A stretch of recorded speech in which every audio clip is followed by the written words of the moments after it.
This Good Morning Northwest morning spread is brought to you by Bill's Heating and Air Conditioning.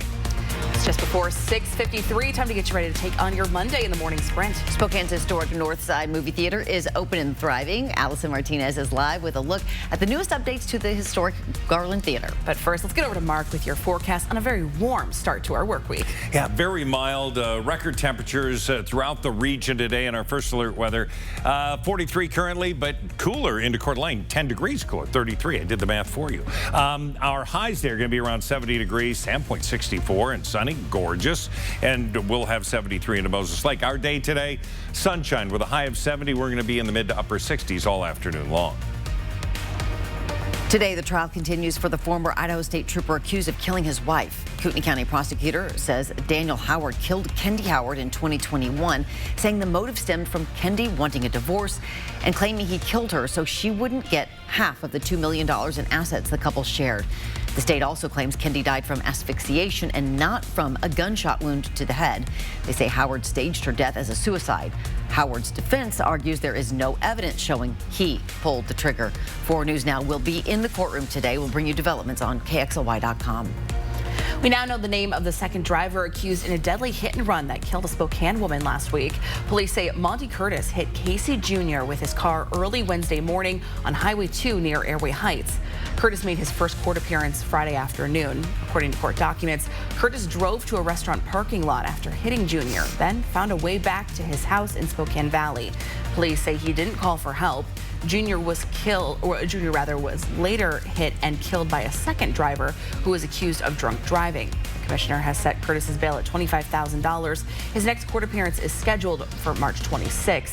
Now, police charge that other driver, Melissa Jolly, with vehicular homicide. Today, we're hoping to learn more about a fire in a Colville home on Friday, killing a toddler. When the Colville Fire Department responded to that call, someone told them a small child might be trapped inside a home near North Elm Street and 2nd. Crews arrived to see a housing unit fully engulfed in flames. Eventually, crews were able to get that fire out and get into the house where they found the child dead. Fire officials have not provided any more information as to what caused the fire. We'll update you as we learn more. Well, we have a consumer alert for you this morning. Best Buy has recalled more than 250,000 Insignia air fryers due to a fire, burn, and laceration hazards.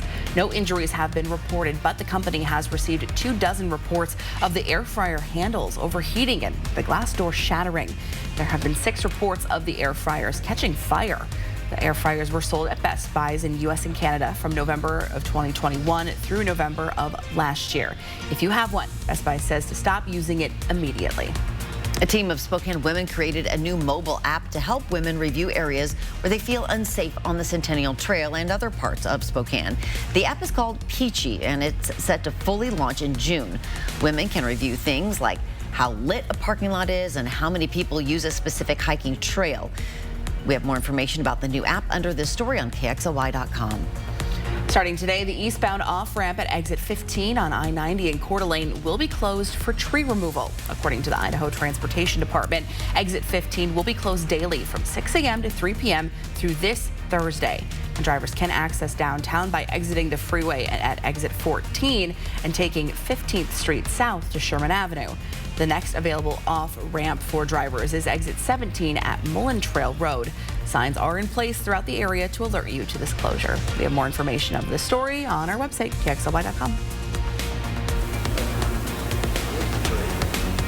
About a year ago, the Garland Theater almost closed its doors for good, but the Spokane community and movie lovers came together to save the Garland Theater. Now, after 2 months of renovations, the theater is officially open and ready to welcome in crowds with new sound, new screen, and just better overall ambiance in the theater and in the entryway everywhere you go. Now, we have several shows coming up this weekend that you can view. We have the information on our website, KXLY.com.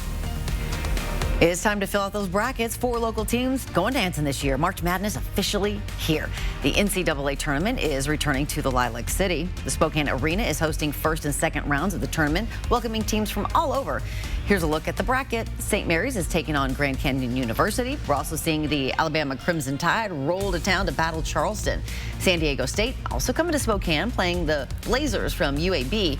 And Auburn is set to clash with Yale. That's two SEC schools, Auburn and Alabama, coming to Spokane. It was also an exciting weekend for soccer players as Spokane Velocity played its first home game in franchise history Saturday, hosting the Richmond Kickers at One Spokane Stadium. And the crowd was absolutely electric. Velocity hung on for a 2-1 victory, its first win in franchise history in front of an at-capacity crowd. Their next game is coming up this Saturday back at One Spokane Stadium. We'll have a final check of weather right after this.